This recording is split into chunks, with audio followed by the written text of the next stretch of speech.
नमस्कार।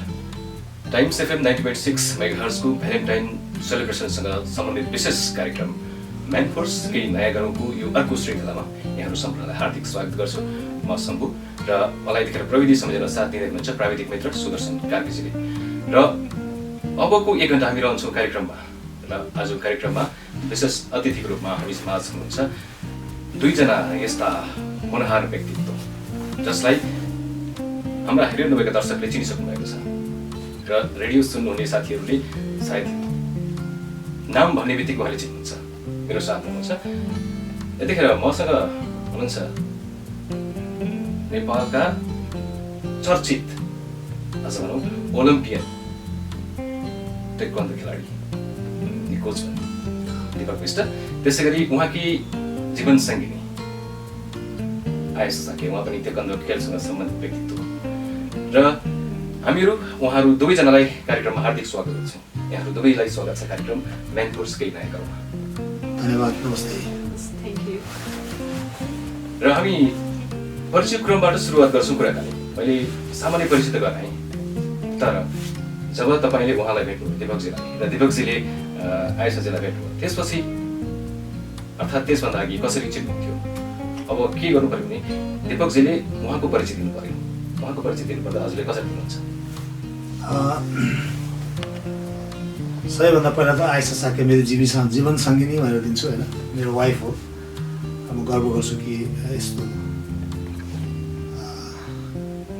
केटी चाहिँ मेरो जिन्दगीमा आएर मेरो जिन्दगीलाई चाहिँ एकदम राम्रो बनाइदिएको छ। आयशा साके खेलाडीको रूपमा अब आफ्नो नाम स्थापित गरिसकेको नाम हो। साउथ एसियन गेममा 3टा गोल्ड, 2टा सिल्भर, एसियन गेममा पनि मेडल ल्याएर एउटा भिन्नै प्रकारको नाम बनाएको छ भने विशारदा राम्रो एउटा धर्मपत्नी पनि हो, वाइफ हो, जसले चाहिँ लाइफ पार्टनर पनि हो, जसले चाहिँ मलाई हरेक जीवनको हरेक स्टेपमा चाहिँ सुख र दुःखको बेला चाहिँ साथ दिएको छ। र एउटा असल केटी पनि हो, एउटा डिसिप्लिन केटी पनि हो।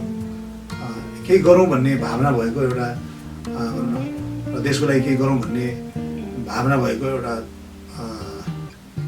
जुझारु केटी पनि हो भनेर चाहिँ म भन्न रुचाउँछु।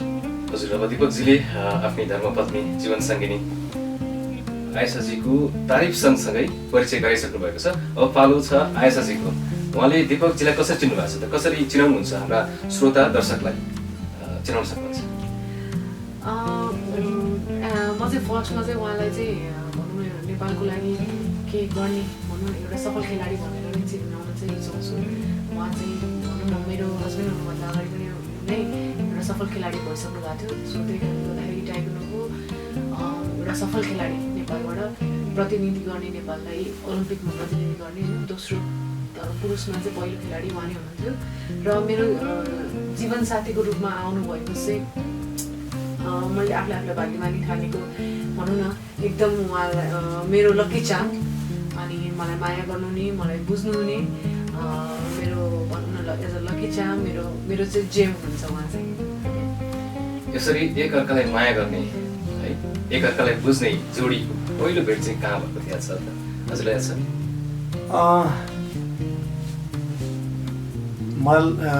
हामी त्यतिखेर नेसनल टिममा थियौँ ट्रेनिङको सिलसिलामा। कहिलेकाहीँ चाहिँ हामी नेसनल टिमको अब नेसनल च्याम्पियन भइसकेपछि जुनियरहरूको अगाडि हामीले लान्थ्यो कि गुरुहरूले। त्यतिखेर उनीहरू धेरै जुनियर थिए र हामी नेसनल टिममा भर्खर नेसनल टिमको चाहिँ म जुनियर थिएँ, तर उनीहरू चाहिँ हामीभन्दा पनि जुनियर के अब स्कुलमा। अनि पाटन हाई स्कुलमा एउटा टाइक्वान्डो रोजाङ छ, हाम्रो ईश्वरमान बद्राचार्य गुरु हुनुहुन्छ, उहाँको अन्डरमा उनीहरू ट्रेनिङ गर्थ्यो। र हामी चाहिँ नेसनल मैले 7मा गोल्ड मेडल जित्थ्यो कि जस्तो लाग्छ मलाई हो।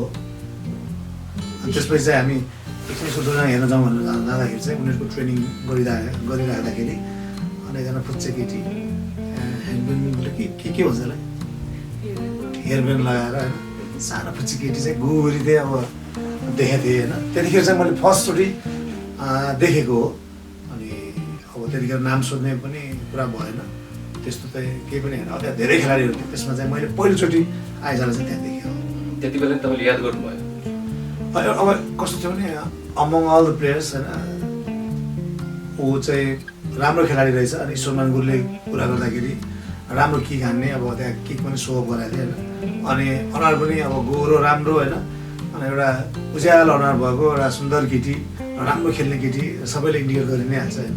त्यतिखेर मैले फर्स्ट देखाएँ त्यहाँ थिएँ, त्यतिकैमा स्टप नै भएको थियो। त्यतिखेर आजको स्थितिमा आइपुग्छु भन्ने त सायद सोचाइ थिएन होला। त्यो त सोच कुरै भएन, सानोमा देख्नु भएको थियो। त्यो त कुरै भएन। पछि भेटौँला भन्ने पनि सोचेको थिएन मैले खास। त्यो दिन त एउटा फर्स्ट त्यहाँ देखिएँ, कतिजना भेटेँ मैले, 1-2 जना चाहिँ अब नेसनल टिममा आइसकेपछि 1-2 जना खेलाडीहरू त्यहाँबाट चिनेको छु मैले। अरू त को थाहै छैन, मैले चिन्दैन कि। त्यही भएर यस्तो होला भन्ने त कल्पना पनि गरेको नभएको कुरा हो। अनि आइसाजीले चाहिँ मलाई कहिले याद गर्नुभयो, कुन ठाउँमा भेट्नु भएको थियो याद छ? उहाँलाई भेटेको चाहिँ भन्दा नि देखेको चाहिँ फर्स्ट टाइम हामीले चाहिँ भनौँ न साफ गेम, फर्स्टमा त उहाँलाई देखेको भने साफ गेममा जब उहाँहरूको गेम भइरहेको थियो होइन। मलाई चाहिँ अब त्यतिखेर चाहिँ म मात्रै होइन, मेरो ड्याडी पनि एकदम गेमको क्रेजी हुनुहुन्थ्यो। झन् म डायगोनल खेलाडी भइसकेपछि उहाँले चाहिँ स्कुल बिदा लिई पनि हामीले चाहिँ मलाई चाहिँ गेम खेलाउनु देखाउनु लैजानु भएको थियो। त्यतिखेरको चाहिँ उहाँको गेम पनि थियो त्यो दिन चाहिँ, जुन दिन गेम हेर्नु गएको थियो नि। सो फर्स्टदेखिको चाहिँ त्यो हो। तर भेट भएको चाहिँ हाम्रो त्यो डोजाङमै हो। उहाँसँग चाहिँ मेरो फर्स्ट भेट भएको भनेको चाहिँ अब उहाँलाई सबै नेसनल प्लेयर भनेर हाम्रो डोजाङमा भनौँ न, हाम्रो लागि पनि एउटा इन्सपायरिङ होस् भनेर चाहिँ गुरुले एउटा वेलकम प्रोग्राम राख्नु भएको थियो, त्यसमा चाहिँ भेट भएको र कुरा गरेको चाहिँ पछि फेरि उहाँ एक्चुली आउनु भएको थियो कि केही काम विशेषले त्यहाँ डोजाङमा आउनु भएको थियो। म चाहिँ ट्रेनिङ गर्नलाई कुदिरहेको थिएँ, घरबाट डोजाङमा आइरहेको बेला चाहिँ उहाँसँग भेट भएको। हाम्रो फर्स्ट भेट चाहिँ त्यही हो।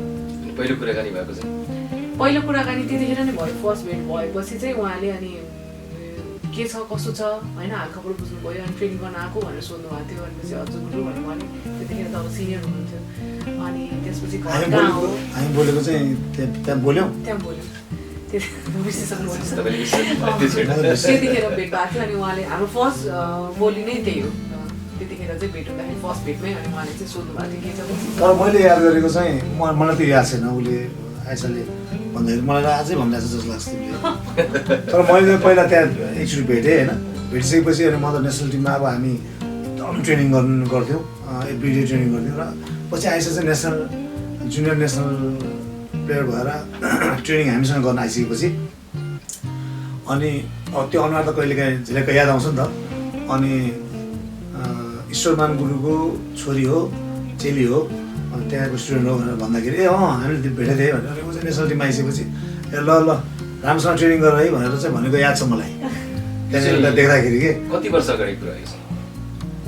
धेरै लगभग 59 सालको किनभने मलाई याद छ त्यो हामी फर्स्टमा सेलेक्सन पढ्दाखेरि तपाईँहरूको 9 सालको लागि सेलेक्सन हुँदाखेरि 2001मा। त्यति बेला यहाँको उमेर कति याद छ यहाँले चाहिँ? म त्यस्तै 14-15 थिएँ। म तपाईँ टिनेजमा हुन्थ्यो। दीपक चाहिँ म त्यतिखेर 26 र यसरी दुवैजना खेलाडी र खेलाडी बिचको एउटा जुन सम्बन्ध हुन्छ है, अब वास्तवमा ताइक्वान्डो मार्सल आर्ट भनेको चाहिँ अलिक अनुशासित खेलको रूपमा पनि लिन्छ होइन। र यो अनुशासित खेल खेल्दै पनि जीवनमा उतार चढाव त आउँदो रहेछ होइन। र प्रेम पनि हुँदो रहेछ एक आपसमा। हामी यो प्रेम प्रसङ्गलाई कोट्याउँछौँ होइन। तर त्यसभन्दा अघि हामी अलिकति खेल जीवनका कुरा गरौँ। दीपकजी कसरी यो ताइक्वान्डोप्रति चाहिँ आकर्षित कसरी हुनुहुन्छ? होइन, म गाउँमा एकदमै खेलप्रति धेरै आकर्षित। मलाई चाहिँ म आइएससी पढेको, मलाई चाहिँ बुवा भने डक्टर इन्जिनियर बनाउने भन्ने चाहना थियो। तर म खेलमा यति रुचि राख्ने कि पढ्नु नपाए हुन्थ्यो, खेल्न मात्रै पाए हुन्थ्यो भनेर सोच्ने कि मनमा। तर गाउँमा चाहिँ त्यस्तो यो मार्सल आर्टहरू थिएन। अनि म भलिबलको एकदमै राम्रो खेलाडी हो।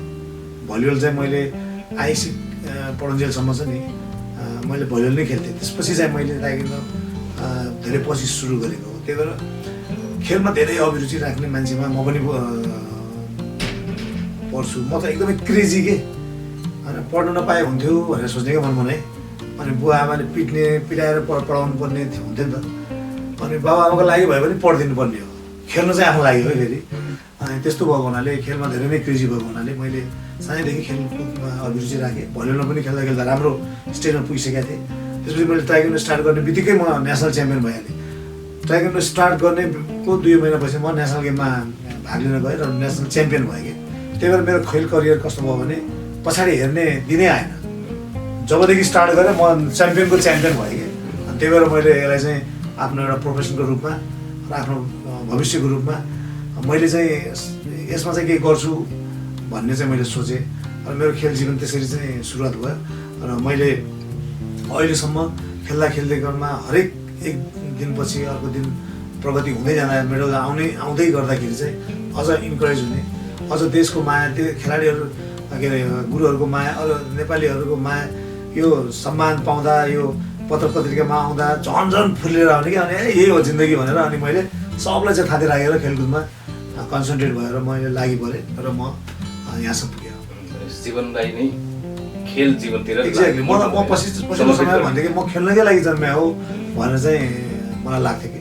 त्यही भएर मलाई मेरो प्रायोरिटी नै फर्स्ट प्रायोरिटी चाहिँ खेलकुद नै हो त्यो गर्नु नै हो एउटा जान्न मन लागेको कुरा हजुर भलिबलको राम्रो खेलाडी हुँदा हुँदै पनि यो ताइक्वान्डो प्रति आकर्षित चाहिँ कसरी हुँदैन कुनै कारण त हुनसक्छ एक्ज्याक्टली अब कस्तो भने एउटा ट्विस्ट आउँछ नि हरेक जीवनमा एउटा ट्विस्ट आउँछ होइन खेल्दै प्रगति गर्दाखेरि केही सक्सेस हुँदाखेरि पनि केही न केही ट्विस्ट चाहिँ आउँछ हरेक जीवनमा मेरो पनि क्षेत्रीय गेम नेसनल गेमको लागि क्षेत्रीय गेममा सिलेक्सन हुँदै थियो राम्रो क्षेत्रीय गेममा चाहिँ हाम्रो टिम एकदम बलियो थियो हामी नम्बर 1 टिम सबैले भन्दाखेरि पनि नम्बर 1 टिम तर हामी हार्यौँ कि त्यो भलिबल गेममा त्यो चाहिँ कस्तो भने ग्रुप गेममा 1 जना 2 जनाको भरमा चाहिँ गेम पनि हारिदो रहेछ कि तर इन्डिभिजुअल गेममा जति आफूले मिहिनेत गरेको हो जति आफूले दिमाग लगाएको हो त्यो चाहिँ लगाउनु पाउँछ नि त त्यही भएर मैले त्यहाँ चाहिँ त्यो दिन हामी हारिसकेपछि यो ग्रुप गेम चाहिँ मेरो लागि राम्रो होइन भनेर मैले गेम चाहिँ चेन्ज गरेको त्यसपछि हो र गेम चेन्ज गर्दाखेरि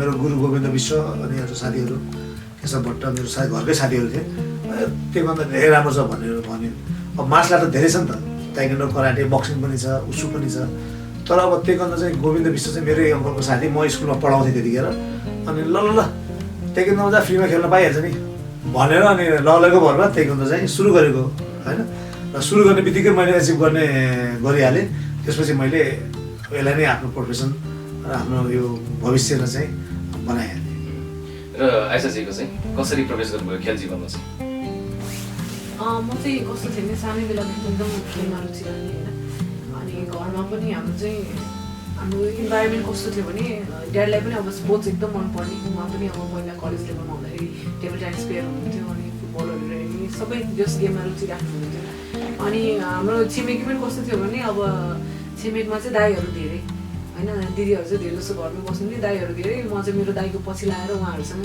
क्रिकेट भलिबल सबै खेलेँ होइन ब्याडमिन्टन अनि उहाँहरूसँग खेल्ने क्रममा चाहिँ मेरो ड्याडले चाहिँ के सोच्नु भएछ भने छोरीलाई चाहिँ गेममा धेरै इन्ट्रेस्ट छ उसलाई चाहिँ केही न केही मार्सल आर्टहरूमा राख्यो भने चाहिँ सेल्फ डिफेन्स जस्तो पनि हुन्छ आफ्नो लागि राम्रो पनि हुन्छ उसको फिजिकली पनि राम्रो हुन्छ भनेर चाहिँ सँगै हाम्रो चाहिँ अब पाटनमा बस्दाखेरि चाहिँ पाटन टाइपको डोजाङ भनेर ईश्वरमान गुरुले खोल्नु भएको थियो उहाँ चाहिँ फेरि मेरो ड्याडीको मिल्ने साथी सो त्यही कारणले गर्दाखेरि चाहिँ मैले चाहिँ ताइक्वान्डोमा चाहिँ मैले त्यसरी प्रवेश गरेँ गर्नुभयो त्यसपछि तपाईँलाई पनि पछाडि फर्केर हेर्नु परेन होइन उहाँको जस्तो मेरो चाहिँ एकैतारी चाहिँ त्यस्तो भएन किनभने अब त्यतिखेर सानोमा चाहिँ एज अ हबी मात्र होइन गेम खेल्ने म पनि त्यस्तै अब पढ्नुभन्दा बरु गेममा धेरै रुचि भएको मान्छे गेममा चाहिँ खेल्न पाए हुन्थ्यो भन्ने हिसाबले चाहिँ ट्रेनिङ गर्दै थिएँ र ट्रेनिङ गर्ने क्रममा चाहिँ अब सायद मेरो गुरुहरूले म माथि त्यस्तो खुबी देख्नुभयो गर्न सक्छ भन्ने टाइपको किनभने अब सानोमा हुँदाखेरि त गेम खेल्न जानु पनि गेममा त्यो च्याम्पियनसिपमा पठाउनु पनि डराउनु हुन्थ्यो कि मेरो ड्याडी मम्मीहरू किनभने केही भइहाल्ला चोटपटक लगाइहाल्ला भन्ने डर हुन्थ्यो सो त्यो कारणले गर्दाखेरि गेम त मैले धेरै आफ्टर गेम स्टार्ट गरिसकेपछि तपाईँको 5 वर्षपछि मात्र मैले आफ्नो गेम खेल्न सुरु गरेको सो त्यो कारणले गर्दाखेरि त्यसपछि चाहिँ अनि राम्रो गर्दै गएँ अनि त्यही क्रममा चाहिँ अनि यहाँसम्म र यहाँलाई चाहिँ खेल जीवनमा भएका कुनै रमाइला घटना स्मरणीय पल अथवा कुनै दुःखद क्षण याद छ रमाइलो पल सम्झिनु पर्दाखेरि चाहिँ मैले आफ्नो करियरमा भनौँ न त्यतिखेर जुनियर लेभल हुँदाखेरि आफ्नो खेल्ने क्रममा चाहिँ मैले अहिलेसम्म त्यतिखेर मैले बेस्ट प्लेयर अवार्ड पाएको थिइनँ कि गेममा चाहिँ हाम्रो जहिले पनि एउटा बेस्ट प्लेयर मेल फिमेल भनेर हाम्रो भनौँ न अवार्ड दिने गरिन्छ हाम्रो त्यो च्याम्पियनसिपहरूमा होइन अनि त्यो चाहिँ जिन्दगीमा कहिले पनि पाएको थिएन तर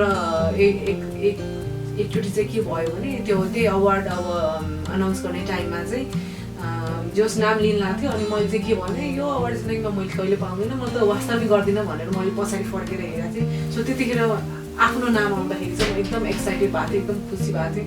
सो त्यो पल चाहिँ मलाई अहिलेसम्म पनि लाइफमा चाहिँ भनौँ न मेरो अब भ्यालीको आफ्नो करियरमा जब इन्टरनेसनल सुरु हुनुभन्दा अगाडिमा चाहिँ त्यो टाइम चाहिँ मलाई एकदम खुसी लाग्छ र अहिले सम्झिँदाखेरि पनि रमाइलो लाग्छ त्यो क्षण चाहिँ।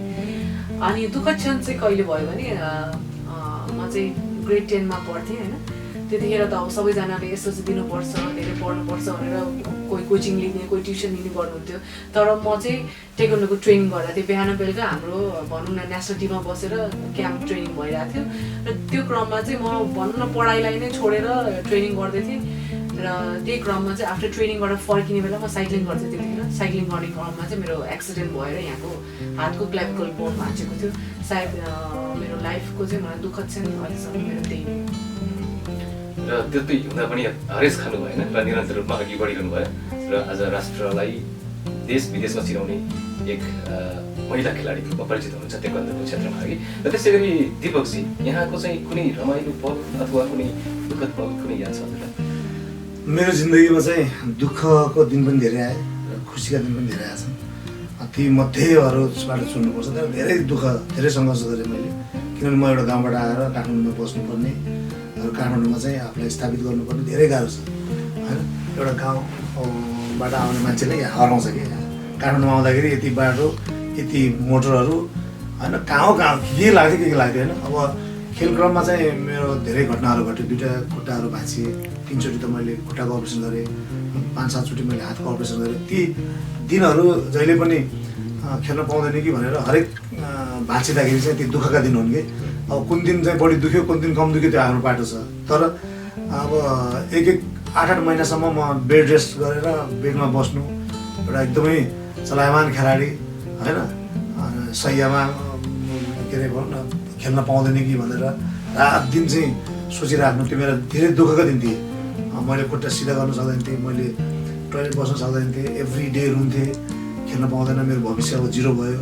खेलकुदमा यति रमाउने मान्छे होइन। अब 9 महिनासम्म बेडमा बसेर 7देखि 9 महिनाभित्रसम्म एकचोटि मात्रै हो र 3चोटि खुट्टा अपरेसन गर्दाखेरि बस्नु पर्दाखेरिको दिनहरू चाहिँ एकदमै दुःखका दिनहरू थिए होइन। ती चाहिँ अब अहिले सोच्दाखेरि चाहिँ ती दुःखले गर्दाखेरि होला यहाँसम्म पुगे जस्तो लाग्छ। अहिले ती दुःखका दिन गरेको दिन देखेपछि मलाई गर्व पनि लाग्छ कि दुःखमा मान्छेले गर्न सक्यो र त्यसलाई चाहिँ पार गर्न सक्यो भने हरेक मान्छे चाहिँ सक्सेस हुँदो रहेछ कि। तर ती दुःखका दिनलाई चाहिँ धेरै दुःख मानेर आफ्नो करियर चाहिँ जुन बाटोमा लागेर आयो त्यसलाई चाहिँ स्टप गऱ्यो भने मान्छे चाहिँ स्टप हुँदो रहेछ भन्ने हो होइन। अब खुसीको दिन त हेर्नुहोस्, हरेक मेडल मेरो लागि खुसीका दिन थिए होइन। ओलम्पिकमा देशको झन्डा बोक्नु र संसारभरि आफ्नो फोटो भिडियो अगाडि आउनु त्यो अर्कै खुसी थियो। देशको झन्डा फहराएर आफ्नो देशको प्रतिनिधित्व गर्नु भनेको, 3 करोड नेपाली जनताको प्रतिनिधित्व गर्नु भनेको त्यो सबैभन्दा खुसीको दिन हुन्छ। साउथ एसियन गेममा गोल्ड मेडल जित्नु मेरो लागि एकदमै जिन्दगीको ट्विस्ट थियो कि। खेलेर खान सक्दैन अहिले, खेलेर कामै छैन भन्ने एउटा जुन फ्यामिलीमा जुन चाहिँ समाजमा चाहिँ एउटा कुरा हुन्थ्यो, भोलिपल्ट त्यो South Asian game gold medal जित्दाखेरि हरेक पत्रिकामा मेरो फोटो आउँदाखेरि मेरो जिन्दगी नै आया पलट भयो कि होइन। बुवा आमाले पनि खेल्नुपर्छ भन्ने भए, छोराको फोटो आएछ भन्ने भए, त्यो अनुसारको एउटा लाइफमा अर्कै बाटो, यो बाटो चाहिँ राम्रो रहेछ भन्ने कुरा फ्यामिली पनि सपोर्ट गर्यो अनि आफूलाई पनि केही गर्ने मन लाग्यो होइन। र 2nd gold medal, 3rd gold medal र 4th गोल्ड मेडल त झन् मेरो लागि एकदमै इम्पोर्टेन्ट थियो। त्यो एकदमै खुसीको दिन थियो। 4th गोल्ड मेडलमा चाहिँ कस्तो थियो भने मेरो इतिहास बन्दै थियो भने आइसा र म त्यही साउथ एसियन गेमबाट 2जनाले गोल्ड मेडल जित्यौँ। हामी 2जनाले, हामी अफेयर चलिरहेको थियौँ होइन। अब बिहा गर्ने प्लानमा थियौँ होइन। अनि त्यसपछि मेरो 4th गोल्ड मेडल म रिटायर हुनेवाला थिएँ, मेरो खुट्टाले साथ दिएको थिएन। त्यो धेरै कुराहरूमा के अरे अल्झिरहेको थियौँ र आइसा र मेरो 2टैको गोल्ड मेडल आयो। कसैलाई थाहा थिएन हामी 2जना अफेयर छ भनेर। 2टैको गोल्ड मेडल आउँदाखेरि ती दिन फ्यामिलीलाई हाम्रो लागि पनि राम्रो भयो। मेरो जीवनमा मेरो रेकर्ड पनि एउटा ऐतिहासिक रेकर्ड भयो। त्यो चाहिँ मेरो लागि बहुत सुखद दिन हो त्यो दिन चाहिँ। सम्पूर्ण नेपालीले गर्व गर्नुपर्ने एक खेलाडी, मनोहर खेलाडीको उदय भएको थियो होइन नेपाली टेक्वान्डो इतिहासमै होइन। र यहाँले जुन रूपमा आफ्नो नाम राख्नुभएको छ त्यो पक्कै पनि सराहनीय छ, कदर योग्य छ र हामी पनि सम्मान गर्छौँ यहाँहरू दुवैजनालाई। र हामी केही बेर विश्राममा लाग्छौँ, विश्रामपछि हामी फेरि पनि जब केही पहिलोचोटि गरिन्छ तब किन लाग्छ कि त्यो बारम्बार गरिरहँ? बिहानदेखि साँझ पर्दासम्म केही यस्तो अनजान, केही यस्तो अनौठो गरौँ, केही नयाँ होस्, अलिकति धेरै होस्। Man Force More Dotted Condoms. Try something new.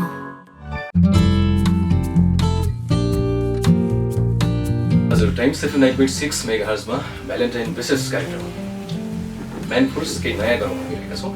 र आज पनि यहाँलाई थाहा नै छ विश्व रेडियो दिवस परेको छ, त्यसै गरी विश्व कन्डम दिवस पनि आज नै परेको छ, किनकि आज 13 फेब्रुअरी पनि। र यो दिनलाई हामी नेपालमा पनि मनाउन थालिसकेका छौँ र यो मनाउनु पनि सायद अहिलेको परिवेशमा हेर्नु पनि जायज हुनसक्छ।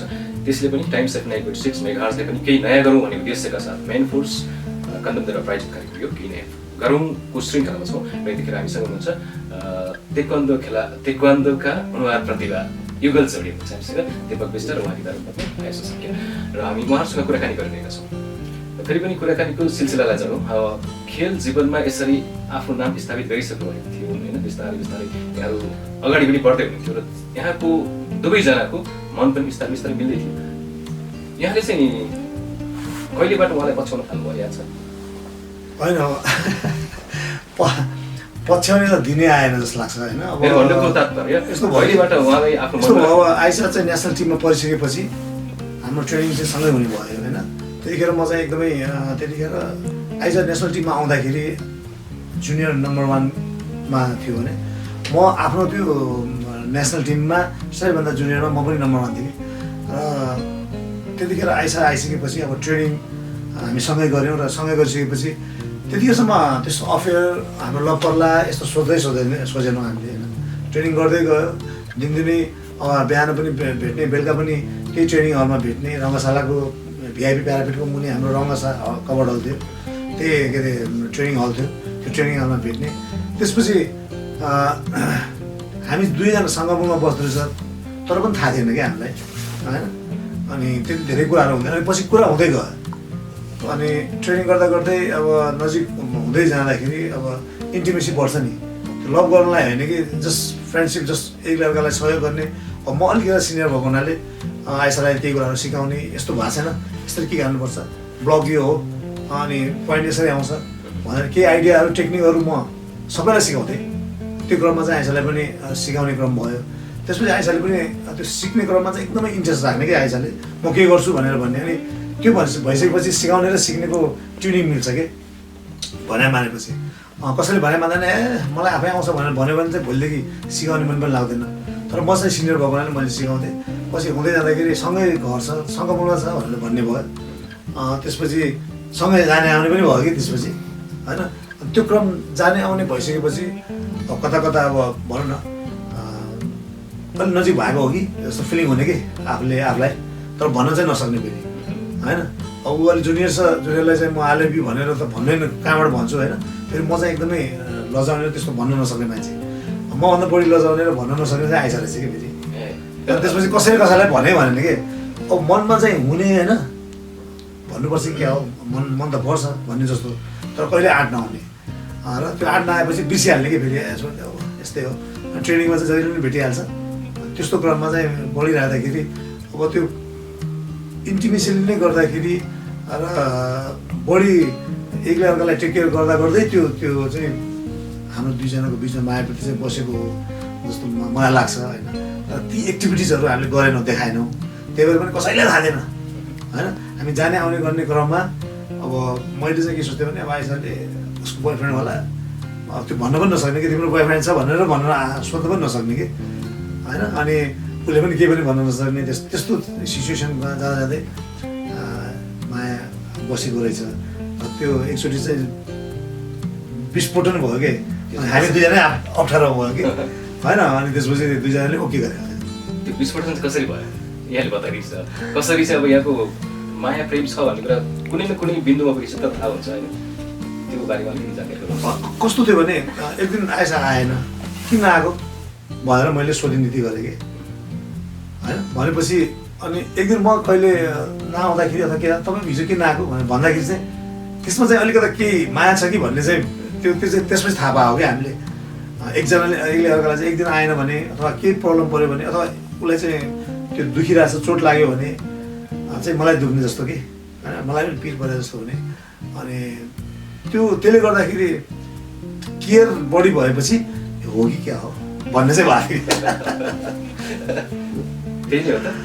हजुर अवश्य अब भन्ने पहिला अब अहिलेको टाइममा भनेको हामी खुलेर कुरा गर्न सक्छौँ होइन जे कुरा पनि भनौँ न फ्रेङ्कली हामी भन्न सक्छौँ भने त्यो टाइममा चाहिँ उहाँले भन्नु जस्तै अब झन् हाम्रो टेक्नोमा भनेको तपाईँको डिसिप्लिन एकदमै इम्पोर्टेन्ट होइन सिनियर र जुनियरले भनौँ न जुनियरले सिनियरलाई मान्नुपर्ने अनि धेरै सिनियर र जुनियरको कुरा पनि नहुने त्यस्तो सिचुएसनमा चाहिँ अब उहाँ हाम्रो सिनियर खेलाडी हुनुहुन्थ्यो होइन सबैजना गुरु भनेर भनौँ न सम्बोधन गर्ने त्यो क्रममा चाहिँ अब उहाँको नेचर फेरि कस्तो थियो भने हामी टिममा हुँदाखेरि चाहिँ म सिनियर हो मैले भनेको कुरा मान्नुपर्छ भन्ने एउटा स्ट्रिक्ट नेचर थियो कि त्यहाँ टिममा पुगिसकेपछि उहाँले जे भन्यो त्यो गरेन भने गाली खाने भनौँ न अब ट्रेनिङमा हार्ड ट्रेनिङ हुने होइन त्यो अवश्य पनि हुन्थ्यो भने आफ्टर ट्रेनिङ चाहिँ उहाँको अब एकदम मायालु बिहेभियर के केयर गर्ने यस्तो हुन्छ उस्तो हुन्छ एउटा फ्रेन्डली बिहेभियर होइन त्यो कुराले नै मलाई धेरै एट्र्याक्ट गरेको हो कि उहाँमा किनभने मान्छेले सिचुएसन अनुसार चल्न जाने भने सबैलाई माया सबैको माया लाग्छ नि त होइन सो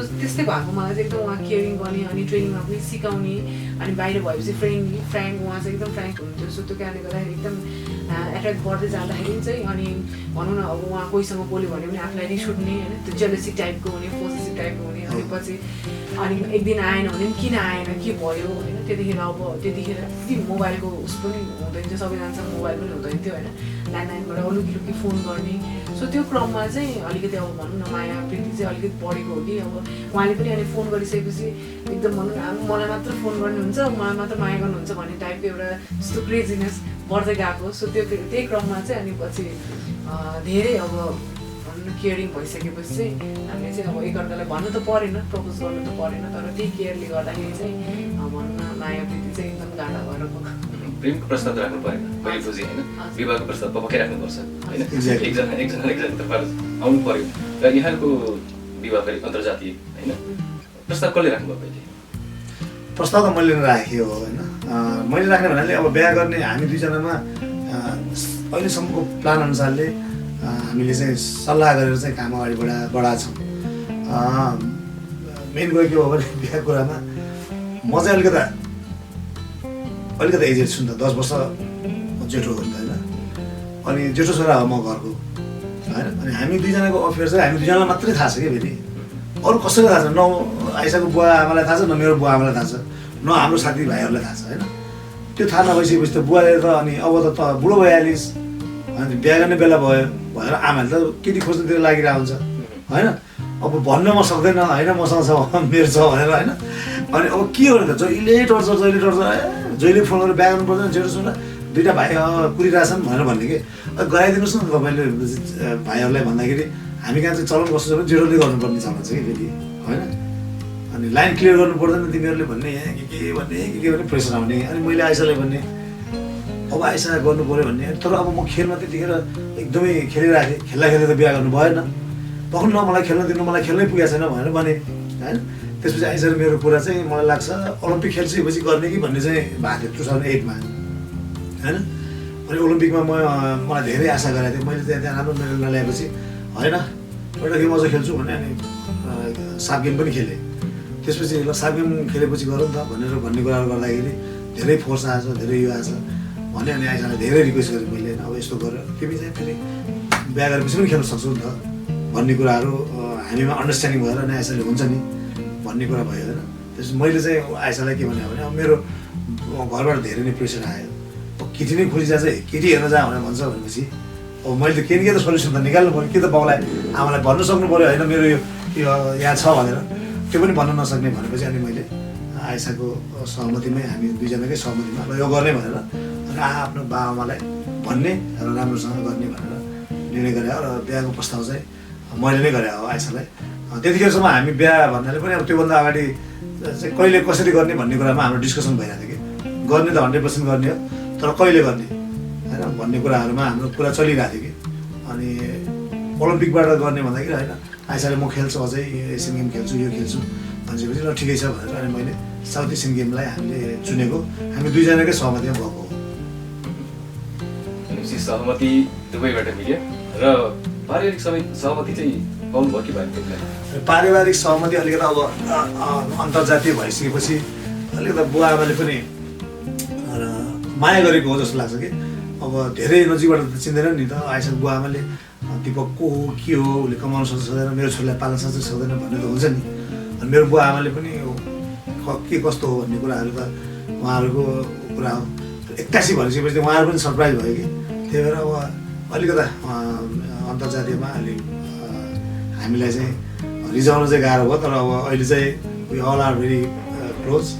धेरै अहिले हाम्रो छोराछोरीहरू उहाँहरू नभएको भए सायद आइसले यो अचिभ गर्दैन होला जस्तो लाग्छ मलाई होइन।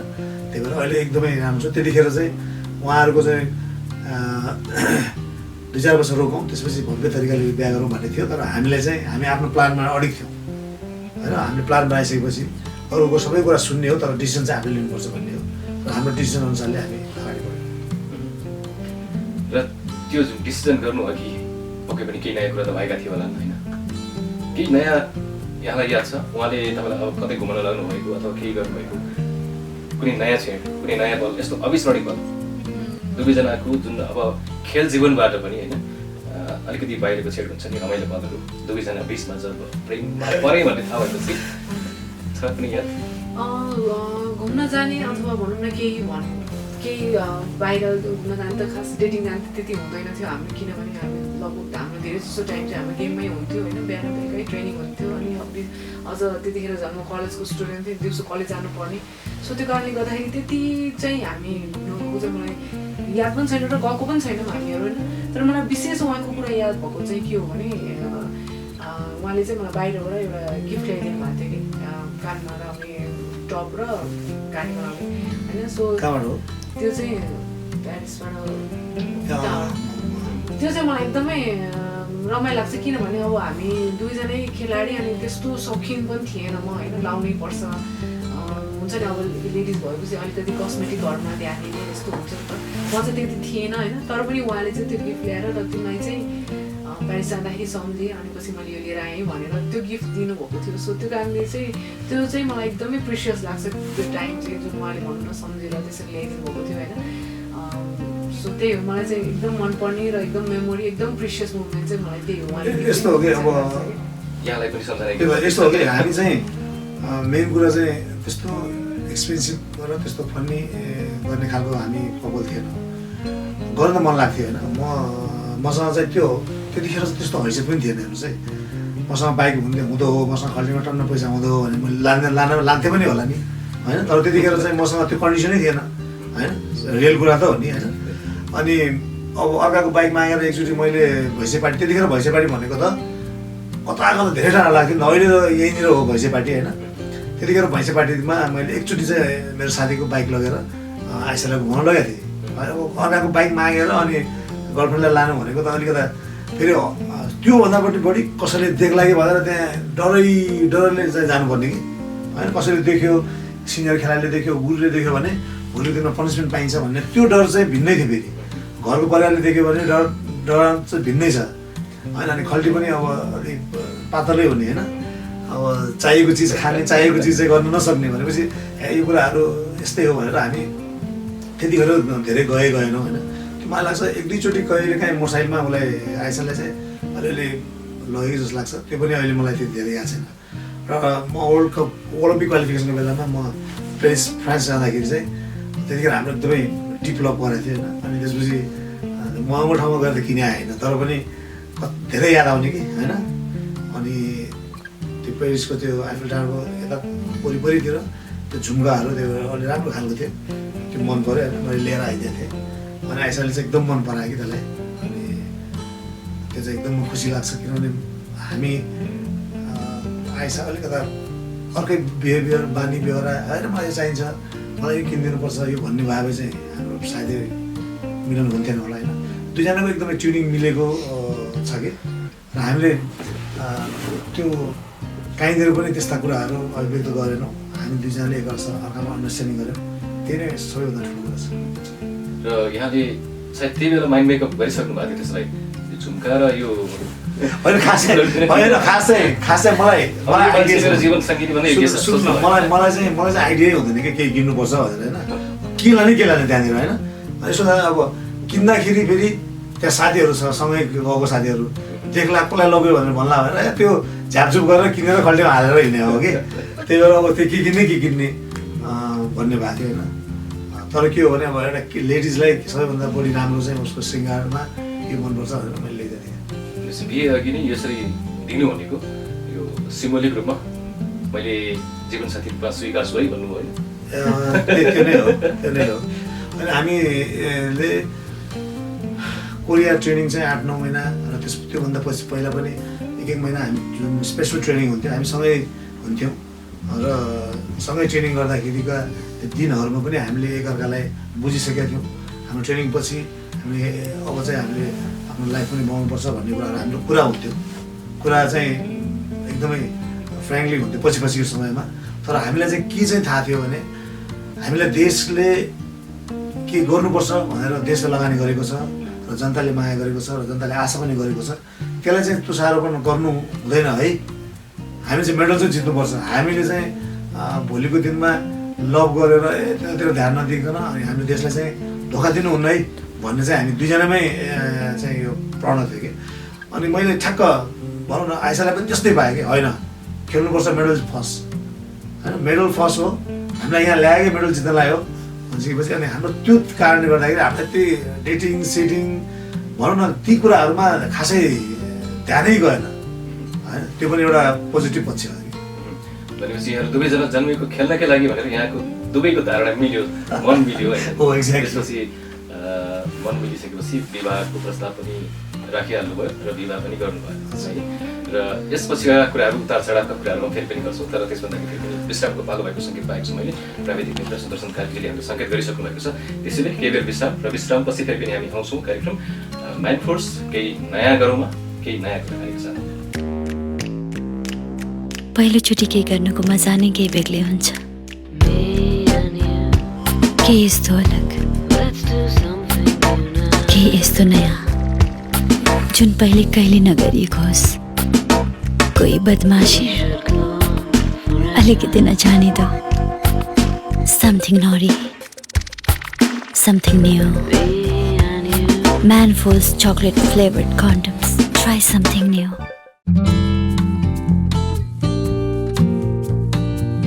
हजुर फेरि पनि स्वागत छ, सुनिरहनु भएको छ र हेरिरहनु भएको छ हामीलाई टाइम्स एफएम 9.6 मेगाहर्ज मार्फत र सामाजिक सञ्जाल मार्फत पनि हामीले हेरिरहनु भएको छ यहाँले। र म्यानफोर्स केही नयाँ गरौँ हामी छौँ र केही नयाँ कुराहरू हामी यहाँ गर्ने ताकतमा छौँ, गरिरहेका पनि छौँ होइन।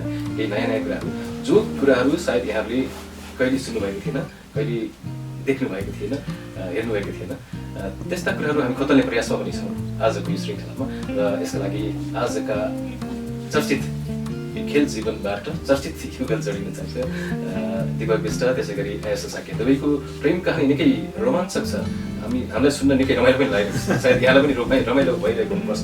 हामी यही आशासँगै अघि बढिरहेका छौँ र यो खेल जीवन र खेलाडीहरू अनुशासित हुन्छ त यहाँले भनिसक्नु भएको छ बारम्बार होइन। र पनि प्रेममा परिसकेपछि, प्रेम सम्बन्ध भइसकेपछि प्रेमको अन्तिम बिन्दु भनेको अब समर्पण पनि हुन्छ भनिन्छ होइन। समर्पण भन्ने बित्तिकै अब एकअर्कासँग लिनु हुने कुरा पनि आयो। यस्तो बिहे अघि भयो कि भएन यो सम्बन्ध चाहिँ? होइन, अब हामी त्यतातिर हामीले कहिले पनि ध्यान दिएनौँ होइन। अनि मलाई लाग्छ हामीले त्यस्तो कस्तो भने त्यो माया गर्ने भनेर त्यो एउटा भनौँ न अँगालो हाल्दाखेरि पनि लाज लाग्ने र कसैलाई कसले देख्ला भन्ने डराउने मान्छे होइन। कहिलेकाहीँ विशेष दिनहरूमा पछि आएपछि भ्यालेन्टाइन डे यो डेहरू चाहिँ हामीलाई अलि थाहा थियो कि रोज पनि दिन नसक्ने कि कस्तो त्यो हामीसँग चाहिँ समय थियो कि एक त कहाँ दिने भन्ने होइन। अब त्यो त्यस्ता दिनहरू हामी कुनै ठाउँमा पनि एक्लै जाने र त्यस्ता दिन नआएपछि हामीलाई ती दिनहरू चाहिँ हामीले देख्नु परेन। त्यही भएर हामीले जे सोचेका थियौँ तीहरू हाम्रो खेलमै कन्सन्ट्रेट भइसकेपछि यी कुराहरू चाहिँ नआउँदो रहेछन् कि होइन। त्यही भएर न आइसाले व्यक्त गर्ने न मैले व्यक्त गर्ने होइन। त्यो भइसकेपछि हामीले तिनीहरूलाई चाहिँ थाहा दिनै राखेको थियौँ होइन। तर कुरा चाहिँ हामी सुन्थ्यौँ गर्थ्यौँ, मान्छेहरूले चाहिँ बिलिभ गर्दैन थियो। मान्छेहरूले पछि होइन यिनीहरू चाहिँ यस्ता जोडीहरू छन्, यिनीहरू लुगी कहीँ जान्छन् होला भन्ने चाहिँ कता कता कुराहरू चाहिँ पछि गर्दैन। तर हामी चाहिँ कहिले त्यस्तो कुराहरू गरेनौँ, किनभने हाम्रो कन्सन्ट्रेट नै खेलमा थियो। र हामीलाई चाहिँ पछि के लाग्थ्यो भने हामीले पाइदेबै हार्यो भने हामीलाई यही टिमले के भन्ला है भनेर भन्थ्यो क्या, लौ गरेर हिँड्छ अनि त्यसपछि जित्छ त भनेर चाहिँ एउटा ब्लेम लगाउला कि भन्ने ठुलो हामीलाई चिन्ता थियो कि। त्यही भएर हामी कुनै पनि त्यो प्रकारको यस्ता चिजहरूमा हामी गएनौँ भन्नु, फुर्सदै भएन। मेन चाहिँ फुर्सदै भएन भन्ने हो कि। जस फुर्सद निकाल्न सक्नु भएन अथवा निकाल्न पाउनु भएन अथवा फेरि के भने क्याम्पमा पर्दाखेरि हामी दुईजना गर्ल्समा आइसा परिहाल्ने, बोइजमा म परिहाल्ने कि नम्बर 1 भनेपछि। अब खेलमा रात दिन सँगै छौँ होइन। बिहान बेलुका ट्रेनिङ यस्तो हुन्छ, ट्रेनिङ 2-3 घन्टा बिहान ट्रेनिङ, दिउँसो पनि ट्रेनिङ, कहिलेकाहीँ बेलुका पनि ट्रेनिङ। 3 टाइम ट्रेनिङ गर्दाखेरि ती चिजहरू चाहिँ घुम्ने र रमाइलोका चिजहरू नै बिर्सियो कि। रमाइलो चिज भनेको एउटा म्युजिक सुन्ने हो, त्यो बाहेक चाहिँ हामी रमाइलो गर्न नै जान्दैन थियो। खालि ट्रेनिङ, खालि कसरी जित्ने कसरी मेडल जित्ने भनेर। त्यही भएर गर्दाखेरि हामीलाई अलिकता त्यसमा चाहिँ ध्यान दिएन। र विवाह चाहिँ कहिले गर्नुभयो याद छ? विवाह चाहिँ मलाई सबैभन्दा गाह्रो चिज चाहिँ विवाह र एनिभर्सरी भन्ने हुन्छ। अब मेरो छोराको जेठो छोरा चाहिँ 8 वर्ष भयो, त्योभन्दा 2 वर्ष अगाडि गरे हो कि भनेर 7 वर्ष 7 वर्ष भयो होइन। त्योभन्दा अगाडि चाहिँ 2 वर्ष कि 3 वर्ष अगाडि बिहा गरे हो, त्यही भएर 10 वर्ष भयो कि भन्ने हो। त्यसरी हिसाब गर्छु कि, तर एक्ज्याक्ट डेट चाहिँ मलाई कहिल्यै थाहा हुँदैन।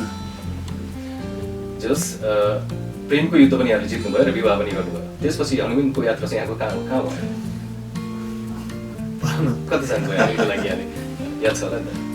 पोखरातिर। मलाई चाहिँ एकदम पोखरातिर होइन, पोखरामै गयो हो। एकदम मन पर्छ। कति दिनको हनिमुन ट्रिप? 3-4 डेज अब त्यस्तै त भयो होइन। बिहामा अब अलिकता फ्यामिलीबाट चाहिँ अलि फुल सपोर्ट नभएपछि चाहिँ के गर्ने भएको थियो होइन। तर पनि अब भनौँ न अलिक मेच्योर भइसकेको थियो हामी। अनि कहाँ जाने भनेर भन्दाखेरि आइसालाई चाहिँ त्यो प्याराग्लाइडिङ जाने एकदम रहर लाग्यो अरे भनेर बिहा गरेकै भोलिपल्ट बिहा गरेको बेला चाहिँ अब मेरो अङ्कल इन्जिनियर अङ्कल हुनुहुन्छ, उहाँले चाहिँ उहाँको घरमा हामीलाई बिहा गराइदिनु भएको मेरो अङ्कलले। र मलाई काठमाडौँमा एकदमै बस्नदेखि लिएर हरेक चिजमा काठमाडौँमा इस्टाब्लिस गरिदिएको मेरो अङ्कलले खडक विष्ट हुनुहुन्छ र आन्टी पनि हुनुहुन्छ, एकदम माया गर्ने। र हामीलाई चाहिँ उहाँले आफ्नो घरमा भित्राइसकेपछि तिमीहरू कहाँ जाने भनेर भने, अब कहाँ जाने होइन, अब हनिमुन मनाउन विदेश भन्ने कुरा त्यो त हाम्रो दिमागमै छैन होइन। अनि जाउँ कहीँ नजिकै जाउँ भनेर भन्दाखेरि अनि प्याराग्लाइडिङ एकदम जाने रहर लाग्यो भनेर, प्याराग्लाइडिङ त पोखरामा हुन्छ भन्यो भने एकजना साथीलाई फोन गरेर भोलिपल्ट फेरि पोखरामा गएको। अनि प्याराग्लाइडिङ मैले पनि पहिलोचोटि चढेको। अनि के अरे हामी 4 दिन जति त्यहाँ रमाइलोसँग बितायो, एकदम फ्री भएर बितायो, एकदम रमाइलो लाग्छ त्यो। हनिमुन चाहिँ पोखरामा हो। र यहाँको एउटा छोरा पनि भइसकेको छ होइन? 2टा छोरा भइसक्यो। कति वर्षको अन्तर छ याद छ? 5 4 बिचमा पर्नु 4.5 4 वर्ष 3 महिना अन्तर छ दुईजना। 4 वर्ष 3 महिना अन्तर। यो चाहिँ लेडिजहरूलाई धेरै नै हुँदो रहेछ क्या। भ्यालेन्टाइन कहिले हुन्छ, मेरो बर्थडे कहिले हुन्छ, मेरो बर्थडे कहिले हुन्छ, मेरो एनिभर्सरी कहिले हुन्छ, छोराको एनिभर्सरी र बर्थडे के अरे छोराको बर्थडे कहिले हुन्छ भन्ने कुराहरू याद गर्दैछ होइन। म चाहिँ बिन्दासित, मलाई चाहिँ अब पहिलेदेखि नै मेरो भनौँ न मेरो बुवा आमाले कहिले त्यस्तो बर्थडे मनाएको भएको थाहा हुन्छ, उहाँहरूले एनिभर्सरी मनाएको थाहा हुन्छ त होइन। त्यही भएर त्यो कुरामा चाहिँ म स्कुलिङै नभएको हुनाले अहिले पनि मैले त्यसलाई चाहिँ विशेष ग्राह्यता चाहिँ दिँदैन कि। तर आइसले चाहिँ उसलाई चाहिँ सबै थाहा हुन्छ होइन। अनि कहिलेकाहीँ माइन्ड पनि गर्छ, हाम्रो एनिभर्सरीमै थाहा हुँदैन होइन। अनि फेसबुक हेरेर अरूले चाहिँ कङ्ग्रेचुलेसन ह्याप्पी एनिभर्सरी भनेर ल्याएर ए हो त आज एनिभर्सरी हो भनेर अनि मैले चाहिँ भन्नुपर्ने हुन्छ होइन। अनि आइसलाई थाहा हुन्छ फेसबुकमा चाहिँ आएको थियो त्यही भएर भन्नुभयो होला है भनेर भन्छ क्या त्यस्तो छ कि ताल हाम्रो त्यो युनिभर्सिटी चिजहरू पक्कै पनि यहाँले जुन किसिमको अन्तर त्यो बिच छोराको बिच राखेको 4 वर्षको ग्याप होइन यो ग्याप राख्नको लागि पनि परिवार रिजनको साधन त पक्कै पनि प्रयोग गर्नुपर्छ होइन किनकि यो कार्यक्रम नै म्यान फोर्स कालेबुङद्वारा प्रायोजित कार्यक्रम हो केही नयाँ गरौँ है र यहाँले पनि पक्कै पनि कुनै साधन त प्रयोग गर्नुभयो विशेष गरी यहाँलाई मनपर्ने साधन चाहिँ कुन चाहिँ बढी युज अहिलेसम्मको इन्टरभ्यूमा पहिलो इन्टरभ्यू लाग्छ मलाई केही नयाँ गरौँ भनेर अब यही मेन फोर्सै भन्नु न अब यही मेन फोर्स नै हामी युज गर्छौँ होइन अब यो के भन्नु के कतिको विश्वसनीय रहेछ होइन अब अहिलेसम्म सक्सेस भएको छ भने त विश्वास त होला नि भनेपछि यो भ्यालेन्टाइनको सङ्घारमा छौँ होइन भोलि भ्यालेन्टाइन 14 फेब्रुअरी आज 13 फेब्रुअरी भयो होइन र यो अवसरमा धेरै युवा युवतीहरू विशेष गरी नयाँ पुस्ताका नयाँ पिँढीका युवतीहरू बिग्रिने सम्भावना भएको यो क्षणमा हुन्छ नि उहाँहरूको अब नचाहँदै पनि अब यौन सम्बन्ध बन्दिने होइन जसले गर्दाखेरि उहाँहरूको लागि अवेरनेस होस् भनेर पनि हुनसक्छ यो दिनलाई कन्डम दिवसको रूपमा मनाउन थालिएको होइन त्यसैले पनि यो कुरामा हिचकिचाउनु पर्ने खास ठुलो कारण छ किनकि यो एचआइभी एड्स जस्ता यौन रोगहरूबाट बचाउनको लागि त्यसै गरी अनिच्छुक गर्भ नहोस् भन्नका लागि पनि यो अत्यावश्यक छ र प्रयोग पनि सबैले गर्नुपर्छ होइन र यहाँहरूको सहमत पक्कै हुन्छ होइन एक्ज्याक्टली यो हामी सहमत नै छौँ किनभने यी चिजहरू बनेको यो संसारमा राम्रोको लागि हो युरोप अमेरिकातिर यो चाहिँ साधारण हो भनौँ न म चाहिँ युरोपमा गेम खेल्न जाँदाखेरि एकचोटि त्यो समुद्रको बिचमा गएको जम्मैजना नाङ्गे देखेको थिएँ कि होइन त्यो उनीहरूको लागि चाहिँ एकदमै नर्मल रहेछ हाम्रो लागि चाहिँ अब हामी नै लाज लाग्यो कि उनीहरूलाई लाज लागेन कि हामीले चाहिँ लाज लागेर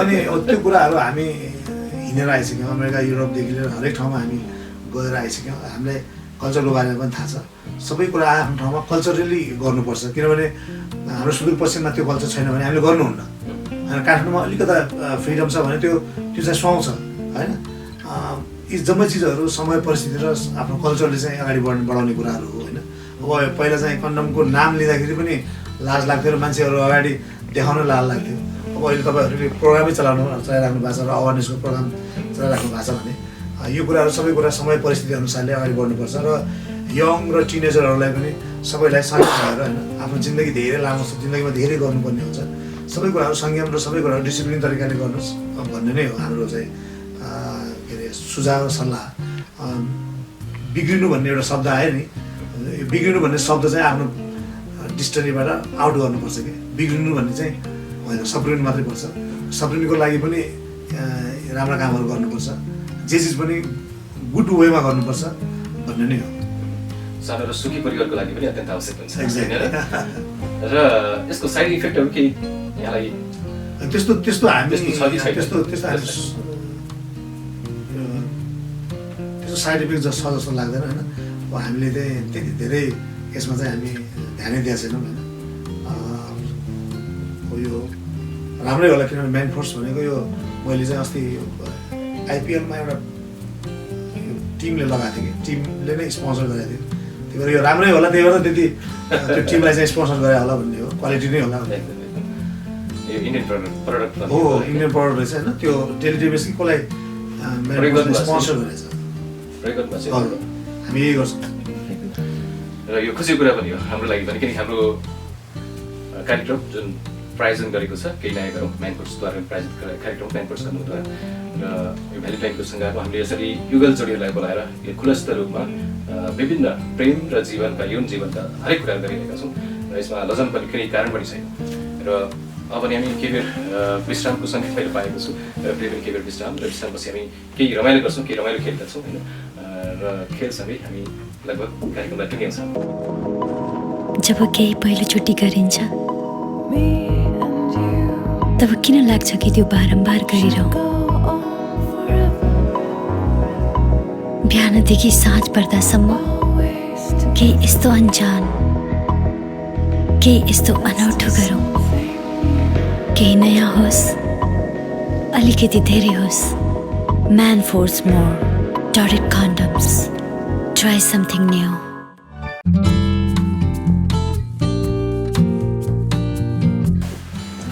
हजुर टाइम्स एफएम 90.6 मेगाहर्जको यो भ्यालेन्टाइन विशेष कार्यक्रम म्यानफोर्स केही नयाँ गरौँ अन्तर्गत हामीरहेका छौँ र हामी केही रमाइलो क्षणमा पुगिसकेका छौँ। अर्को नयाँ सेगमेन्ट यो खेलसँग सम्बन्धित केही रमाइलो खेल नै हो, किनकि दुवैजना खेलाडी पनि हुनुहुन्छ ताइक्वान्डोका खेलाडी र अलिकति छोटो प्रश्न गर्नु मन लाग्यो। दुवैजना खेलाडी हुन्छ होइन र जीवनमा अघि बढ्दाखेरि झगडा कतिको पर्छ यहाँको? त्यस्तो हानान पर्छ कि पर्दैन? दुवैजना खेलाडी डिफेन्स गर्न सक्ने दुवैजना होइन त्यसैले हानान परे भए चाहिँ डिभोर्स भइसकेको थियो होइन, त्यो हानान चाहिँ पर्दैन तर डिस्कसन चाहिँ पर्छ। र डिस्कसनले कस्तो हो भने नयाँ कुराहरू राम्रो कुराहरू आउँछ, किनभने केही कुराहरू आइसलाई जानी जानी र नजानी गल्ती गरेर आउँछ, केही कुरा मैले पनि गल्ती गरेर आउँछु र त्यो कुरालाई सुधार्नको लागि भनिराख्दाखेरि चाहिँ डिस्कसन पर्छ।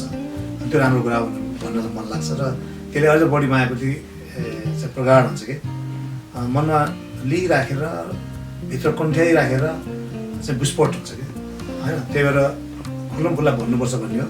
र आइसामा र मेरोमा त्यही एउटै बानी छ, मनको कुरा चाहिँ हामी भन्छौँ, अलिकति मेरो बानी चाहिँ हामी जसले बोल्नेछ त्यो खेलाडी भएर होला जस्तो लाग्छ होइन।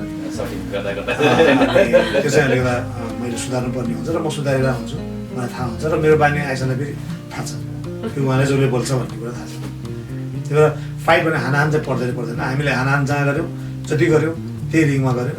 हामी चाहिँ अहिले चाहिँ अब कहिलेकाहीँ ठ्याक्क ठुक्क चाहिँ पर्छ। भनावन चाहिँ हुन्छ, हानान चाहिँ हुँदैन। भनावन चाहिँ हुन्छ, हानान चाहिँ हुँदैन। जे गर्नुपर्छ मैदानमै गर्नुहुन्छ र यहाँलाई हाम्रो दिपकजीमा एकदम मनपर्ने बानी र मन नपर्ने केही कुराहरू छन् भने कृपया भन्न सक्नुहुन्छ? होइन उहाँलाई थाहा छ तपाईँलाई चाहिँ उहाँको मन नपर्ने बानी चाहिँ एकदम टाइम म्यानेज गर्न सक्नुहुन्न होइन, किनभने एकदम बिजी हुन्छ। जहाँ पनि अब जसलाई पनि टाइम दिनुहुन्छ र त्यो टाइमलाई कसरी म्यानेज गर्ने भन्ने कुरामा चाहिँ उहाँले बिर्सेर चाहिँ भनौँ न कहिलेकाहीँ चाहिँ अब घरमा लेट आउने अनि त्यही कुराले हो धेरै चाहिँ हाम्रो भनौँ न डिस्कसन पर्ने चाहिँ। किनभने टाइम म्यानेज गर्ने सबैजनाको टाइम एकदम भ्यालुएबल छ भन्छु म चाहिँ होइन। कसैलाई पनि कुराउनु अथवा भनौँ न वेट गरेर राख्नु चाहिँ इट्स नट गुड भनेर भन्छु। सो उहाँको टाइम म्यानेज गर्न सक्नुहुन्न। अनि अर्को चाहिँ उहाँले भन्नुभएको छ एकदम जोली भन्नुहुन्छ, त्यो बोल्यो भने चाहिँ मलाई चाहिँ मन पर्दैन जोली बोलेको चाहिँ। मैले पहिला भनिसक्नु भयो, मैले सुधार्नु टाइम धेरै दिन सक्दैन होइन आइसालाई। हामी चाहिँ त्यो बाहेक अर्को शङ्का त होइन केही कतैसँग ठिक छ, त्यस्तो नहोस् हामी यही चाहन्छौँ। किनकि यो प्रणय दिवसको दिन मधुश्री दिवस भ्यालेन्टाइन डे जे भनौँ होइन, यो अवसरमा हामी छौँ होइन। यो अवसरले यहाँको वैवाहिक सम्बन्ध विवाह भइसकेपछि बालबच्चा भइसकेपछिका सम्बन्धहरू दिनहरू पनि अझ सुखमय सुमधुर हुँदै जानु हामी कामना गर्छौँ। र यही कामना सँगसँगै अब भने हामी यहाँको दुवैजनाको मनका कुराहरू यो रमाइलो खेल मार्फत हामी ओखेल्ने प्रयासमा छौँ। सबभन्दा पहिले हामी सुरु गर्छौँ दिपकजीबाट। एकदम सजिलो क्वेसन, तपाईँले एन्सर पनि गरिसक्नु भएको छ तर कतिको थाहा छ अब म यहाँ चेक गर्छु। दिपकजीले भन्नु पऱ्यो उहाँको निकनेम अथवा उपनाम। आइस मैले राखेको नाम हो, आइस कसले हो? साथीहरूले राख्नुभयो तर सबैले मलाई जस आइस भनेर बोलाउनुहुन्छ मेरो फ्रेन्ड्सहरू। अनि उहाँ पनि म त अहिले पनि आइसा भन्दैन, अहिले पनि आइस भन्छु। म खेलको हरेक 10-15 वर्षमा हामी सँगै थियौँ, मैले कहिले पनि आइसा भनेर बोलाएन, मैले आइस नै भनेर बोलाएँ। किन उहाँ त्यति कुल हुनुहुन्थ्यो र?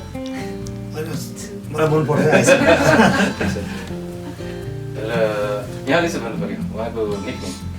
उहाँको निकनेम चाहिँ सबैले चाहिँ उहाँलाई दिपकै भन्नुहुन्छ होइन, तर उहाँले चाहिँ घरमा चाहिँ पहिला दिल भनेर बोलाउनुहुन्थ्यो कि मम्मी बुवाहरूले।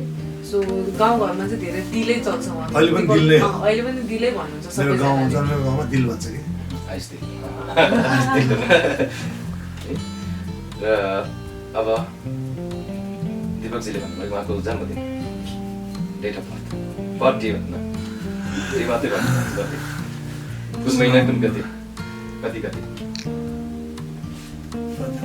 पास हो पाउँछ। अब म यो घटाएर भन्छु कि मभन्दा 11 वर्ष जुनियर हो म। 2033 वर्ष भन्ने कि जन्मदिन भन्नुहोस् त, दिन तपाईँले कति कुन महिनाको कति भन्नु पर्यो कि वर्ष भन्ने यसो उहाँलाई बर्थडेमा केही उपहार दिनुभयो होला केही केक काटिदिनु भयो होला त्यो याद गर्नुहोस् न कुनै छैन कुनै दिन कुन महिना त्यो चाहिँ होइन उहाँको अब हाम्रो बानी चाहिँ कस्तो भइसक्यो सबै कुरा फेसबुकले सम्झाइदिन्छ नि त 1 इयर अगाडि यस्तो भएको थियो भनेर सो उहाँको पनि अब त्यसैमा निर्भर भइसक्नु भएको मान्छे झन् बिर्सिनुहुन्छ पास गर्नुभयो पास गर्ने र अब आइसजीले दिपकजीको बर्थडे 2 जुलाई असारको 17 गते कतै छ यहाँलाई र आइसजीको राशि भनिदिनुहोस् अब राशि किनकि राशि अनुसार पनि राशि मिलेन भने झगडा पर्छ भनिन्छ होइन र यहाँको खासै झगडा परेको थाहा भएन मन मिलेकै देख्छ मलाई त झन् त्यो थाहै हुँदैन कहिले अचल सोध्नु भएको छैन थाहा छैन कन्या राशि कन्या कर्कट त्यो चाहिँ तपाईँ हो कहाँ हुनुहुन्छ कर्कट त्यो थाहा छैन तपाईँ नै भनिदिनुहोस् त सँगसँगै हो त्यति हिन्दी तपाईँलाई कर्कट सँगसँगै हो मिन सिंह राशि त भनिदिइसक्नु भयो होइन अब भन्नु पर्यो यहाँको युनिभर्सिटी विवाह मिति फागुन 22 हो यो त सब अब यो धेरै सम्झिसक्नु अवश्य याद हुन्छ भन्दा सम्झिसक्नु अब नजिकै आउँदैछ त्यसपछि सुचार गर्नु होला होइन र पहिलो भेट भएको स्थान पाटन डाकिनहरू चाहिँ दुवै गइसकेको छ अनि भेटबाट भन्दा मैले देखादेखि भएको इग्लोरगालाई हेरेको चाहिँ देखेको बोलचाल चाहिँ अन्त्यमा होला भेटसित र कति याद गर्नुहुन्छ आइसजीले के चाहिँ मन पराउनुहुन्छ फल फ्रुट्समा तपाईँले प्रायः घरमा लिएर जानुहुन्छ होला कहिले काहीँ फुर्सदमा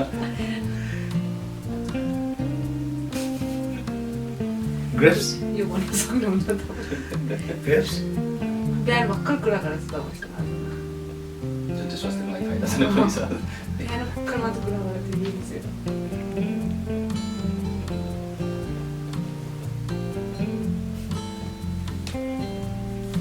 थाहा भएन बस है र एन्सर तपाईँले भन्दैछ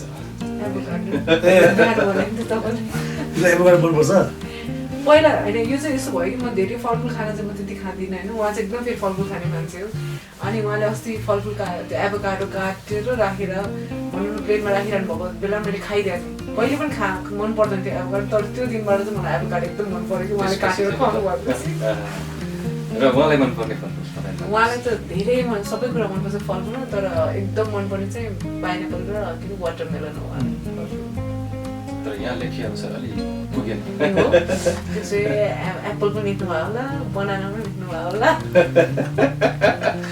मलाई फलफुल सबै मनपर्छ फलफुल एकदम खानुहुन्छ खानेकुरा भन्दा पनि उहाँ फलफुल धेरै मनपर्छ अब खेलाडीको लागि आवश्यक स्याउ सुन्तला एप्पल ग्रेप्स अनि यो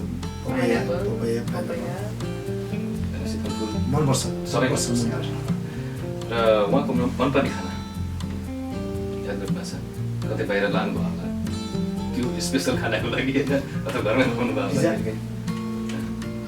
यो चाहिँ सही मिलाउनु भयो र उहाँको मनपर्ने खाना उहाँलाई त दाल भात तरकारी नै हो एकदम मनपर्ने गाउँमा यस्तो दाल भात तरकारी खान्छ र उहाँलाई अर्को विदेशी पनि मनपर्छ विदेशी थुक्पा कुन देशको खाना कुन देशको खाना मनपर्छ विशेष स्पेसल कोरियन र उहाँको मनपर्ने ठाउँ कुन हुनसक्छ उहाँको मनपर्ने ठाउँ पोखरा नै हो अब बिहा गरेपछि पोखरा लैजाऊ भनेको थियो अनि त्यसपछि आइसलाई नेपालकै डाँडा डाँडा मनपर्छ जस्तो लाग्छ मलाई र उहाँलाई चाहिँ मनपर्ने कुन हुनसक्छ उहाँलाई चाहिँ उहाँलाई पनि पोखरा हो मनपर्ने चाहिँ अनि सायद आफ्नो घर होला डडेलधुरा तिमीले हेऱ्यो क्या मैले त धेरै केयर गर्नुहुँदो रहेछ धेरै केयर गर्छ त्यो चाहिँ हो र मनपर्ने गीत उहाँलाई मनपर्ने गीत कुन हुनसक्छ उहाँलाई मनपर्ने गीत मलाई मनपर्ने गीतै हो जस्तो लाग्छ उहाँलाई मनपर्ने चाहिँ कुन हुनसक्छ त्यही हो कुन चाहिँ गीत संयोजनी पाउनु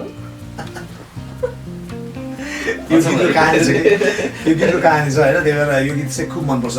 किन मनपर्छ तपाईँलाई? मलाई चाहिँ किन मनपर्छ भने यसले चाहिँ हामीलाई ऊर्जा दियो एक गीतले? धेरै ऊर्जा दिएको थियो। केही त्यो भनौँ न बिहा हुँदा अगाडि केही कुराहरू हामी 8-10 दिन नभेट्न पाएको कि केही प्रब्लमले। त्यसपछि आइसले यो गाना मलाई सेन्ड गरेको थियो अनि मैले सुनेको थिएँ। अनि आइसले मलाई यति माया गर्दो रहेछ भन्ने चाहिँ त्यो गीतको भावहरू चाहिँ मलाई टच गरेको थियो कि, अनि त्यही भएर म जहिले पनि यसलाई मिस गर्छु यो गानालाई र मन पराउँछु। दुवैजनालाई एउटै गीत मनपर्ने? त्यसले एक लाइन गुनगुनाउन सक्नुहुन्छ दुवैजनाले? कति गुनगुनाएर सुनाइदिनुहोस्। अनि त्यो हाम्रो लागि मिले, हाम्रो लागि केही नयाँ गरौँ न त आज, एकले अर्कालाई सम्मान गर्दै आजको दिनमा। 1 2 3 गो।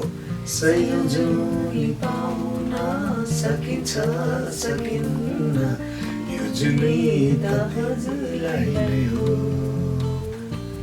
एकैछिनले बाँचौँ मिठो माया साँचौँ, किन चाहियो संयोजनीको तिमीलाई मेरो माया अर्पण गरे। एकदम यो गाना एकदम मनपर्छ। एकदम मन मिल्ने जोडी है। धेरै कुरा मिल्दो रहेछ यहाँको है। र आफ्नो मान्छेको मनपर्ने कुराहरू त भइसक्यो, धेरै कुरा आइसक्यो, यो साइडमा गर्नु नपर्ला। अब हामी लगभग अन्त्यमा छौँ कार्यक्रमको है। र अन्त्यमा अब हामी एकअर्कालाई सम्मान गर्छौँ। अब भ्यालेन्टाइनको उपहार एकअर्कालाई प्रदान गर्छौँ। र त्यसभन्दा अघि यो सन्देश छ, यहाँ लेखिएको सन्देश छ। उहाँले तपाईँको लागि के लेख्नु भएको छ र तपाईँले उहाँलाई के लेख्नु भएको छ, यो चाहिँ आफूले पढाएर सुनाएको छ।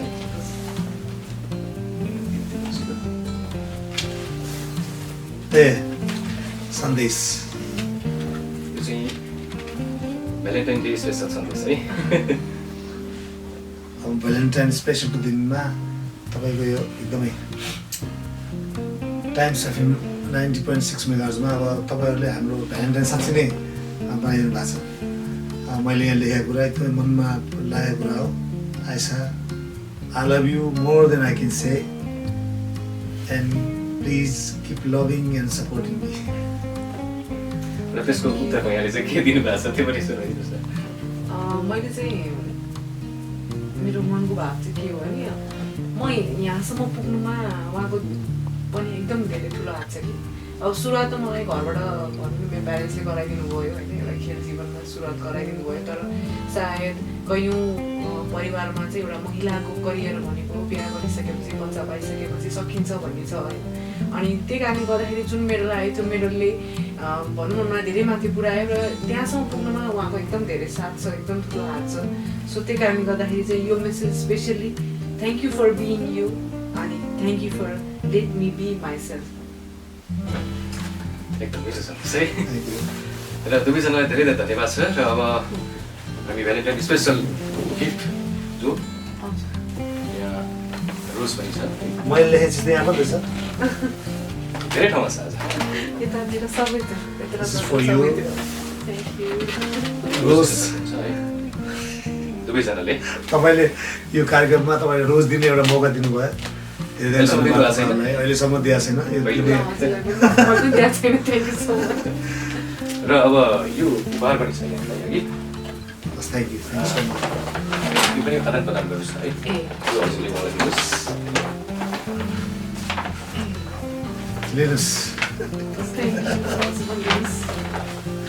एकदम खुसी लाग्यो दुवैजनाको यो प्रेम जोडी होइन र खेल जीवनको जोडी त्यसरी यहाँ हामी अगाडि पाएको छौँ। आज म्यानफोर्सले यो सेटिङ गरेको छ, म्यानफोर्स कम्पनी 9.6 मेगाहर्जको भ्यालेन्टाइन स्पेसल प्रोग्राममा म्यानफोर्स केही नयाँ गरौँको आजको श्रृङ्खलामा यहाँहरू दुवैजना आफ्नो व्यस्तताको बावजुद पनि हामीलाई समय दिएर यहाँ आइदिनु भयो। धेरै खुसी लागेको छ र दुवैजनालाई एकदमै धन्यवाद। धन्यवाद टाइम्स एफएम 90.6 मेगाहर्ज तपाईँलाई, तपाईँको इन्टायर टिमलाई र ह्याप्पी भ्यालेन्टाइन डेमा हामीलाई यो समय तपाईँले दिनुभएकोमा र सम्पूर्ण सबैलाई ह्याप्पी भ्यालेन्टाइन्स डे। यसलाई चाहिँ एकदम रमाइलोसँग मनाउनु, सबैको जय होस्, सबैको राम्रो होस् भन्न चाहन्छु। हजुर अवश्य सबैलाई चाहिँ भ्यालेन्टाइन डे। हामीलाई चाहिँ अब भनौँ न आफ्टर लङ टाइम यसरी लभली भनौँ न एउटा कुराकानीको लागि चाहिँ धेरै धेरै धन्यवाद। तपाईँहरूलाई पनि सम्पूर्ण टाइम्स एफ परिवारलाई पनि ह्याप्पी भ्यालेन्टाइन डे र सबैजनालाई very very very happy Valentine day. हवस् त, मलाई पनि हाम्रो समय लगभग कुरा हुनै लागेको सङ्केत पाएको छ भने प्राविधिक मित्र सुदर्शन कार्कीले सङ्केत गरिसक्नु भएको छ र यतिन्जेल कार्यक्रम सुनेर बस्नुहुने सम्पूर्ण श्रोता मित्र सम्पूर्ण दर्शक मित्रहरूलाई हार्दिक धन्यवाद ज्ञापन गर्न चाहन्छु। र अब त भने हाम्रा आजका अतिथि, आजका चर्चित ताइक्वान्डो खेलाडीसँग सम्बन्धित युगल जोडी दीपक विष्ट र आयशा साकिर सँगसँगै म सम्बोधन बिदा हुन्छु। हवस् त, नमस्ते, यहाँ कार्यक्रम सुख रहोस्।